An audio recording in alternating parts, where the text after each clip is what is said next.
pegou o PND nosso.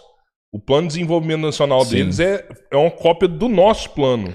Isso aconteceu mesmo? Sim, os chineses, eles se inspiraram muito no Brasil. Até quando eu falo. Da hora isso aí, velho. Quando eu falo para as pessoas. Aliás, eu não acreditei, não. Não, a primeira vez que fui na China foi em 2004. É verdade. A minha primeira vez na China foi em 2004 e eu fui para lá para estudar as obras de infraestruturas em andamento no país. Porque a minha pesquisa de mestrado era sobre essas obras, né? Os investimentos em infraestruturas, energia e transportes.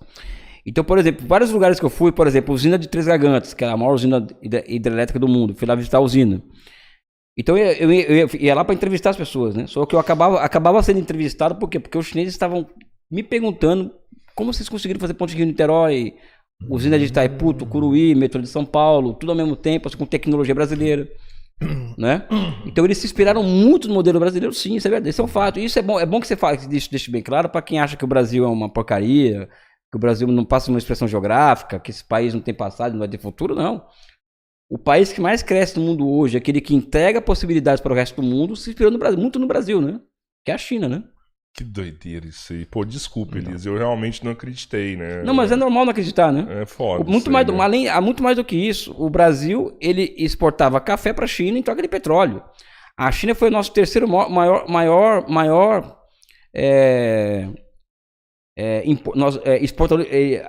o Brasil, a China foi o nosso terceiro maior importador de petróleo durante muito tempo.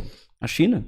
O Brasil importava petróleo da China. Uhum. Por quê? Porque o Ernesto Geisel, ele tinha uma visão estratégica em relação ao Brasil. O comunista aqui elogiando o Ernesto Geisel, né? Sabe? Não, mas quem acerta tem que ser, né? Não tem nada a ver. Acertou, tá cara, bom. Né? Eu acho que é o seguinte, o marxismo é uma verdade. O marxismo, né? Na minha opinião, né? É uma verdade de uma classe social, que é a classe trabalhadora, e eu carrego essa verdade embaixo do braço. Então, se eu tiver medo da verdade, eu posso parar, né? A verdade é que o Geisel era um brasileiro era um estadista com uma visão estratégica muito sofisticada.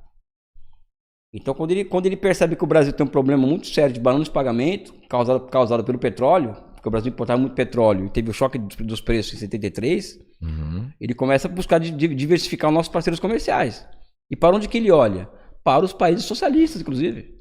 União Soviética, Alemanha Oriental, China. O Brasil trocava café por máquina com a Alemanha Oriental, com a União Soviética, café por petróleo com a China. Depois passou a trocar carro por petróleo com o Iraque. O Brasil trocava serviço por petróleo com Angola, por exemplo. O Brasil reconhece Angola, a independência. Quem fez a independência de Angola foi a União Soviética, né? Com os cubanos com tropas ali dentro. Vocês sabiam disso, né? Cuba enviou tropas para Angola para lutar pela independência de Angola. Cuba, né? E o Ernesto Geisel, ele foi presidente da Petrobras e ele sabia muito bem que o mapa geológico do mundo sabia que tinha muito petróleo em Angola. Então, ele sabendo que o Brasil tinha criado uma indústria de construção civil e uma indústria mecânica pesada pronta para vender serviços para o exterior, ele percebe, olha, Angola vai ter que ser reconstruída por causa da guerra. Então, eu vou vender, eu vou trocar esses investimentos de infraestruturas com Angola em troca de petróleo. Pega o petróleo. Pelo petróleo. E em razão disso, ele toma uma decisão que é estratégica, que é reconhecer a independência de Angola primeiro que a União Soviética. O Brasil foi o primeiro país do mundo a reconhecer a independência. Nossa. Primeiro que a União Soviética, que Cuba, inclusive. Que estava lá diretamente no processo. E aí, ou seja, a ditadura militar brasileira fez isso, né? E é por isso que eu falo também, eu coloco aqui também, que os militares brasileiros, o Ernesto Geisel, ele foi a maior expressão disso, eles eram militares nacionalistas, né? Então, qual que é a diferença desse nacionalismo de esquerda pro nacionalismo de direita? Existe um nacionalismo de direita, né? Nacionalismo de esquerda? É que o nosso nacionalismo tem povo na conversa, né? O nosso quê? Nacionalismo, o de esquerda. Nós fazemos a fusão de nação e povo, né? Sabe? Para nós não existe nação sem povo.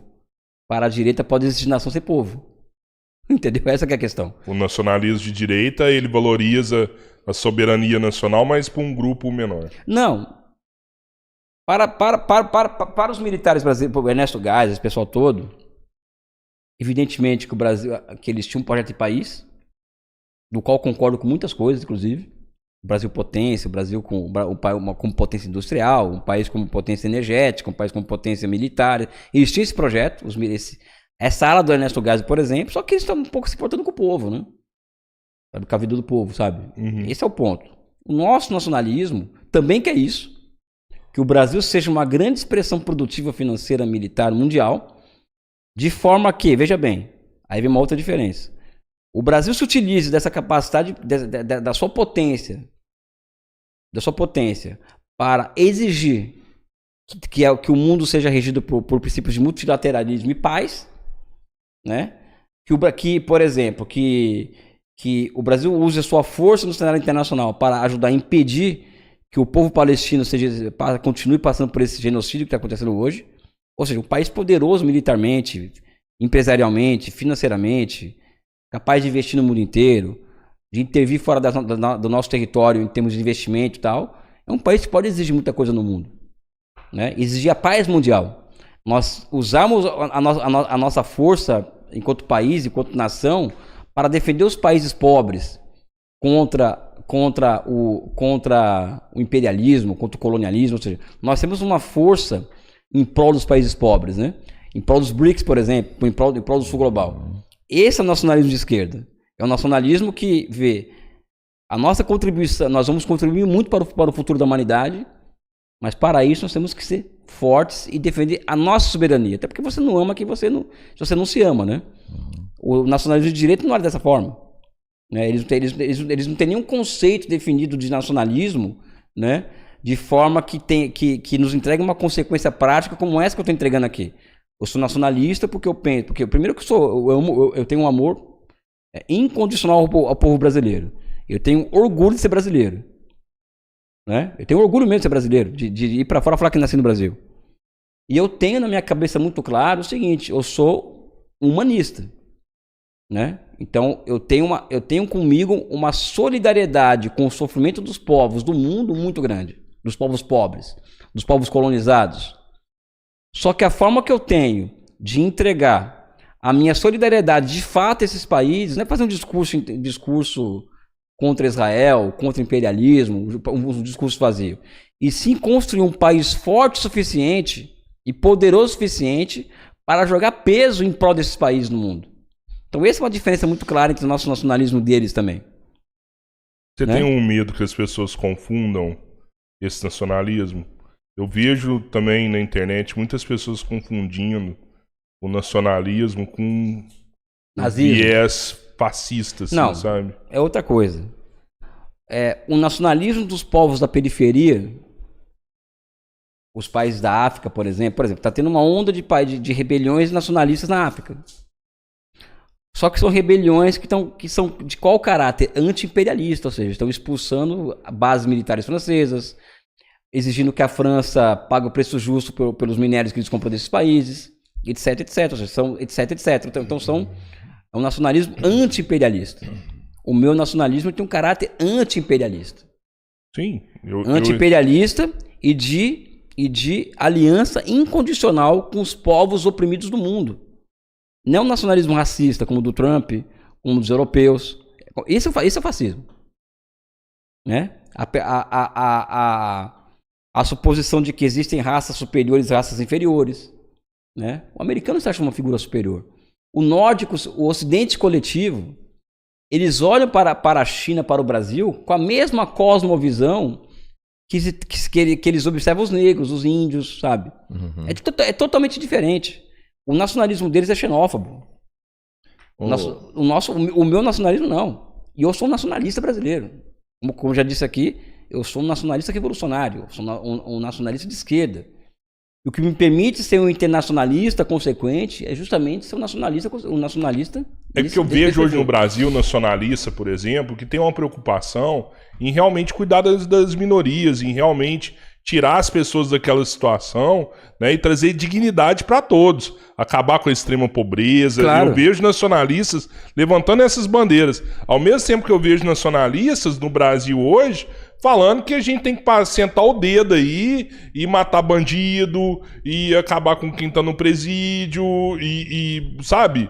erradicar com essas pessoas. Ó, a solução do problema agora é segurança pública, a gente vai dar força pra polícia, sentar o dedo, e isso é o nosso nacionalismo. Não, isso não é nacionalismo, até porque, vamos lá, tem um dado, por exemplo, o Rio de Janeiro é uma cidade muito violenta.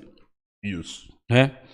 Então a solução para todos os males do Rio de Janeiro é polícia, invadir morro e tal, tomar, aquela coisa toda, né? Vocês imaginam, né? Só que o Rio, por exemplo, há 20 anos atrás, tinha 38% do seu PIB, ou seja, da cidade do Rio de Janeiro, PIB, a sua riqueza, era gerada da indústria de transformação. Ou seja, o que é indústria de transformação? É aquela indústria que transforma máquina em máquina e que emprega gente qualificada. São empregos de qualidade que são gerados ali. Então esse número cai de 38% para 8% em 20 anos. Então o que acontece aqui? Você perde muita participação da indústria de transformação no PIB do Rio. E muito rápido. Isso é uma porrada no tecido social. Ou seja, aquele cara que morava numa comunidade, tinha um emprego industrial, que tinha uma condição de vida melhor, ele já não tem mais. Então, ele não tem mais condições de entregar para o filho dele uma vida razoavelmente razoável, a ponto de ele ir para a escola estudar e tal, e entrar na universidade. Então, na medida que ele não tem mais esse acesso a esse emprego, esse tipo de emprego, o filho dele vai ficar sensível a quê? A traficante, etc, etc. Né? Então, para você, não existe possibilidade para enfrentar a criminalidade dentro de um projeto nacional de desenvolvimento fora dos marcos, primeiro, da reindustrialização do país. Você precisa criar imediatamente alguns milhões de empregos industriais para que as pessoas tenham acesso a futuro. Porque não existe futuro fora de emprego industrial. Tá? Não tem. Né? O poder que o bandido tem hoje de controlar uma comunidade é justamente o poder que as pessoas não têm de ter escolha de sair da favela, de comprar de poder alugar uma casa fora da favela, tá? Porque não tem emprego, viu? Emprego de qualidade, emprego com mais de 3 salários mínimos. Não tem dinheiro para ela mudar aquela situação. Né? E por outro lado, cara, aquela história, sentar o dedo, tem que matar. Está se sentando o dedo em pobre no Brasil desde que o Brasil foi fundado. E não acha solução. Então a solução para a criminalidade, o outro lado da história, é investir em inteligência. Sabe? Em que é inteligência hoje? É você encher de câmera a cidade. É você utilizar a inteligência da polícia e das forças de segurança para perceber e para rastrear operações financeiras que são desconfiáveis, né? Matar as pessoas não está se resolvendo, não. Não resolve. Você tira um, coloca outro. É assim que funciona. Então a questão da criminalidade, por exemplo, a partir de uma visão nacionalista, de esquerda, revolucionária, passa pela nossa reindustrialização. E a geração imediata, ou para os próximos 10 anos, de 4, 5 milhões de empregos industriais. Sabe? Esse é um projeto que nós temos que colocar, que colocar na mesa para discutir. Mas não, o projeto dos nacionalistas, não é somente desse nacionalismo, não é somente matar bandido bom, bandido morto. Porque eles não querem, por exemplo, que existam operações do BOP, por exemplo, né, naquelas festas regadas a cocaína em Copacabana, Ipanema, no Leblon, entendeu? Que tem festa regada a cocaína, né? Aquelas festas daqueles ricaços cheios de cocaína. Por que o BOP não entra ali? A carteirada come na hora, né? No morro entra matando, né? Ou seja, então até nisso eles demonstram o quanto eles odeiam o povo, né? O quanto eles não gostam de preto, de pobre, sabe? Ao mesmo tempo que eles acham que tem que ter livre mercado, que nós temos que se inspirar nos Estados Unidos, só que um país que nunca existiu, que é um país de livre comércio. Nós temos que colocar o boné do Make America Great Again. Nós temos que ser taxados. Esse pessoal que se diz nacionalista, aqui eu me coloco de novo.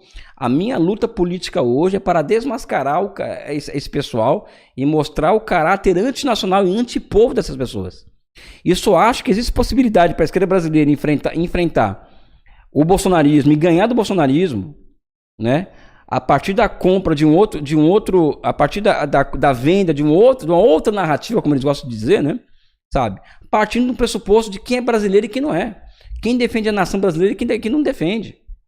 Né? Então, agora assim, você fala da soberania que a gente tem que conquistar isso de novo. E a esquerda tem que buscar apatriar novamente esses valores. Eu concordo, até porque é um povo só. E aí, onde começa a divisão, e pra mim é nítida, por exemplo, é como se tivessem dois times jogando ali. Um tá jogando de vermelho, o outro de verde e amarelo. O verde e amarelo é a nossa cor. Eu falo do nacional, não do nosso partido, porque eu nem tenho partido. Aí, ó, de Não, novo. de novo. Mas eu tenho Bolsominion. time, E aí, falando de time. Por exemplo,